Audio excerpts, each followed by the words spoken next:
Hi, Ken here, the mountain gardener at Waters Garden Center, helping gardeners with beautiful plants that thrive in the landscape in Prescott, Arizona. Now, here's today's plant of the day. Ken here at Waters. Just got a load of summer-loving plants.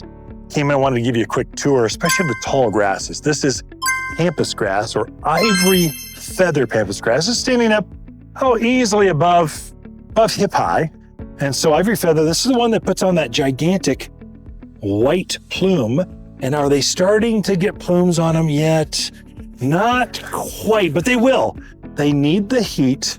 Really, they start about the monsoon season. They start elongating these big plumes about head high. And so they just get thicker and fuller. You can use them as a privacy screen.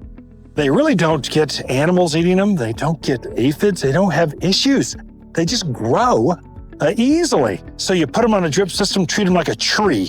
Water them once, maybe twice a week. That's enough. And you get this magnificent grass. It grows up head high.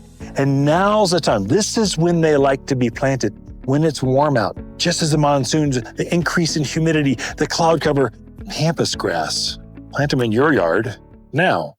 Click on the link below for more information. Of course, the plants are available here at Waters Garden Center, but the idea of every day at 11:30, Monday through Friday, lunchtime special is to give you something inspiring, something natural to look at, something that'll help you be a better gardener or just fun to relax with, and available at Waters Garden Center.